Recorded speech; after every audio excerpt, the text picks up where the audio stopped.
অনেকদিন আগে এক গ্রামে একজন শিকারী বাস করত। আরও প্রতিদিনই জঙ্গলে শিকার করতে যেত। আর একদিন কি ব্যাপার? আজ তো দেখছি আমার কপাল খারাপ, একটাও শিকার পাচ্ছি না। যাই আর একটু গভীরে গিয়ে দেখি যদি কোনো শিকার পেয়ে নি। আর জঙ্গলের কিছুটা গভীরে এসে ও দেখে একটা সোনার হরিণ জালের মধ্যে আটকা পড়ে আছে। আরে বাহ, সোনার হরিণ! এমন হরিণ তো আমি জীবনেও দেখিনি। এই হরিণটাকে ধরতে পারলে তো আমি মালামাল হয়ে যাব। না না, আমার সময় নষ্ট করা উচিত হচ্ছে না। যাই। এরপরও হরিণটাকে ধরে ফেলে। যাক, ধরতে পেরেছি, এবার তো আমি মালামাল হয়ে যাব। আর অনেক চেষ্টা করার পরেও শিকারীর হাত থেকে হরিণ পালাতে পারলো না। এরপর হরিণ শিকারীকে বলল, তুমি আমাকে ফাঁস থেকে ছুটিয়ে আমার প্রাণ বাঁচিয়েছো, আবার আমাকে ধরে নিয়ে যাচ্ছো। দয়া করে আমাকে ছেড়ে দাও। না না, আমি কোনো পাগল না। তো কষ্ট করে একটা শিকার ধরলাম, আর এমনি এমনি ছেড়ে দেবো? এই শুনে হরিণ বুঝতে পারে যে ও আর কোনোদিন আজাদ হতে পারবে না, কিছুদিনের মধ্যেই ও মারা যাবে। এই ভাবতেই ওর মাথায় একটা দারুণ বুদ্ধি আসে, আর শিকারীকে বলে, দেখো শিকারীজি, আমি তো আর কোনোদিন আজাদ হতে পারবো না, কিছুদিনের মধ্যেই মারা যাব। কিন্তু মারা যাবার আগে আমার একটা শেষ ইচ্ছে আছে। দয়া করে তুমি আমার শেষ ইচ্ছেটা পূরণ করো। তুমি নিজেকে ছাড়তে বলবে না তো? আমি তোমাকে দুটো এমন শিক্ষা দিতে চাই যা তোমার সারা জীবন কাজে লাগবে। তুমি কি শুনবে? আচ্ছা বলো দেখি। আমাকে তো আর কিছু দিতে হচ্ছে না, তুমি আমাকে ফিরি ফিরি শিক্ষা দেবে, তো দাও দেখি। আচ্ছা ঠিক আছে, তাহলে মন দিয়ে শোনো। এই কথাগুলো সব সময় মনে রাখবে। প্রথমটা হচ্ছে, তুমি কারো কথা প্রমাণ ছাড়া নিজে চিন্তা ভাবনা না করে কখনো বিশ্বাস করবে না। আর দ্বিতীয়টা হচ্ছে, জীবনে চলার পথে যদি তোমার সামনে কোনো বিপদ আসে, তোমার কোনো ক্ষতি হয়, তোমার হাতে থাকা সবকিছু চলে যায়, তবুও নিজেকে দুঃখী করো না, দুশ্চিন্তা করো না। শিকারী হরিণের কথায় কান না দিয়ে যেতে শুরু করলো।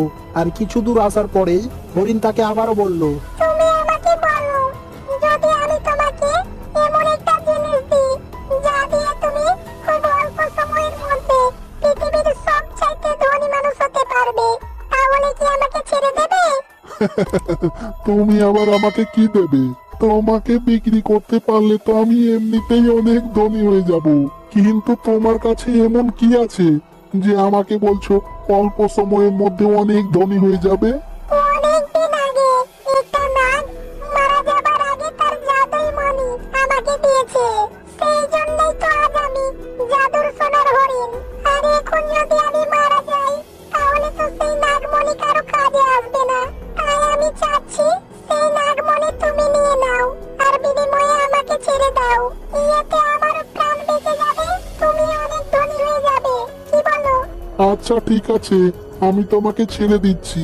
যেখানে তুমি নাগমণি দেখেছো তাড়াতাড়ি গিয়ে নিয়ে এসো। এই বলে শিকারী হরিণটাকে ছেড়ে দেই। আর হরিণ ছাড়া পেতেই ও ওখান থেকে দড়িয়ে পালিয়ে যায়। আমি তোকে কিছুক্ষণ আগেই দুটো শিক্ষা দিয়েছিলাম।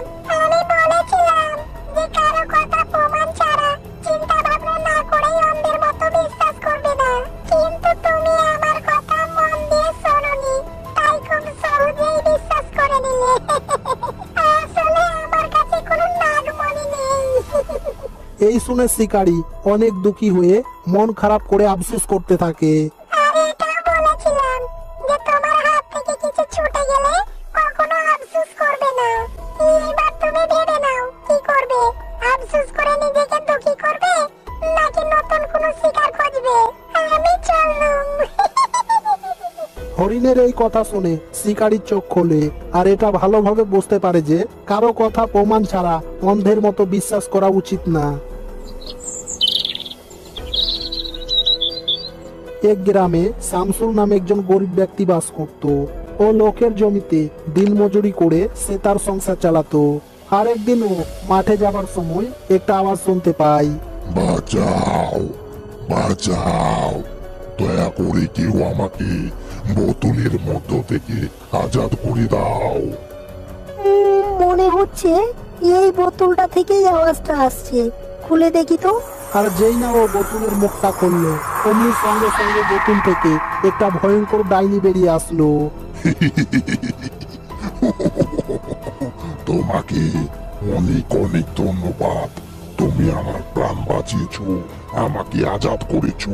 তাই আমি তোমার প্রতি অনেক খুশি হয়ে আমার জাদুই মণি দিচ্ছি। এই নাও, তুমি এই জাদুই মণি যাতেই টাচ করাবে সেটাই সোনা হয়ে যাবে। আর হ্যাঁ, খবরদার, সারাদিনে কেবলমাত্র একবারই ব্যবহার করবে, বেশি করতে যেও না, নইলে এই জাদুই মণি তোমাকে লোভী বানিয়ে দেবে। জি ডাইনি জি, আমি এমনটাই করব। আমি এক কাজ করি, এই মনি সত্যিই কাজ করছে কিনা একবার পরীক্ষা করে দেখি। দেখি এই পাথরটা সোনা হচ্ছে কিনা। আর যেই না তার জাদুই মণি পাথরে টাচ করালো, অমনি সঙ্গে সঙ্গে সেই পাথর সোনায় পরিণত হলো। আর সেই সোনা বিক্রি করেও একটা সুন্দর করে বাড়ি তৈরি করে। এইভাবেই দেখতে দেখতে ও অনেক ধনী হয়ে যায়। এই দেখে গরিব দুঃখী মানুষরা ওর কাছে সাহায্যের জন্য আসে, আর শামসুল ওদেরকে সাহায্য করতে থাকে। শামসুল বেটা, আমাদের নদীটা তো শুকিয়ে গেছে, আমাদের জমিতে জল দিতে পারছি না। দয়া করো, আমাদের সাহায্য করো, যেন আমাদের জমিতে একটা করে সব ওয়াটার পাম্প বসিয়ে আমাদের জমিতে জল দিতে পারি। তো আমার কাছে কেন এসেছো? মহারাজকে গিয়ে বলো না। আমরা আগেই মহারাজকে বলেছি, কিন্তু উনি বলেছে এখন নাকি ওনার কাছে তো টাকা নেই, তাই ও আমাদের জমিতে ওয়াটার পাম্প বসাতে পারবে না। এখন তুমি পারো আমাদের এই সমস্যার সমাধান করতে। আচ্ছা ঠিক আছে, এখন তোমরা যাও, আমি তোমাদের কথা দিচ্ছি তোমাদের জমিতে একটা করে ওয়াটার পাম্প বসিয়ে দেবো। আর সমস্ত গ্রামবাসীরা যখন চলে যায়, শামসুল তখন মনে মনে ভাবে, রাজার কাছে এত টাকা নেই, তার মানে আমি ওর চাইতেও ধনী। আমার কাছে তো জাদুই মণি আছে, রাজা তো দূরের কথা, আমি পৃথিবীর সবচাইতে ধনী ব্যক্তি হতে পারবো। এরপর শামসুল একটা একটা করে সমস্ত কিছু সোনা বানাতে থাকে। আর যত ও সোনা বানাতে থাকে তত ওর লোভ বাড়তে থাকে। আরো আরো আরো সোনা, আমার আরো সোনা চাই। আর তখনই ওর ডাইনির কথা মনে পড়ে। ওই ডাইনির প্রাণ বাঁচিয়েছি, ওকে আজাদ করেছি, আর ও আমাকে মিথ্যা কথা বলেছে। আমি যদি সারা দিনে এতগুলো সোনা বানাতে পারি, তাহলে কেন দিনে একবার বানাবো? আজ আমি এত সোনা বানাবো, এত সোনা বানাবো, যেন আর সারা জীবন বানাতে না হয়।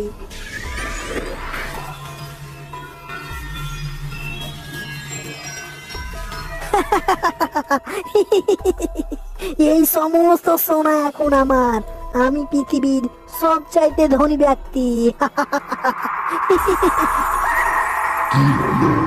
আমি তোমাকে বলেছিলাম না যে এই জাদুই মণি যদি তুমি বেশি ব্যবহার করো তাহলে এই জাদুই মণি তোমাকে লোভী বানিয়ে দেবে? সেটাই হলো। তুমি তুমি এখানে কেন এসেছো? চলে যাও, চলে যাও বলছি। আমি বুঝতে পারছি এতগুলো সোনা পেয়ে তোমার মাথা খারাপ হয়ে গেছে, কিন্তু যেহেতু তুমি আমার প্রাণ বাঁচিয়েছো, আমাকে আজাদ করেছো, তাই আমি দ্বিতীয়বার তোমাকে সাহায্য করে দিচ্ছি। এই বলে ডাইনি তার জাদুই শক্তি দিয়ে ওকে ঠিক করে দেয়। এবার তুমি আবারও আগের মতো সাধারণ মানুষ হয়ে যাবে। এরপর ডাইনি সেখান থেকে অদৃশ্য হয়ে যায়। এরপর শামসুল আগের মতোই সাধারণ মানুষ হয়ে দিনমজুর করতে থাকে। তাহলে এই গল্প থেকে আমরা এই শিক্ষা পাই যে কখনোই অতি লোভ করা উচিত না।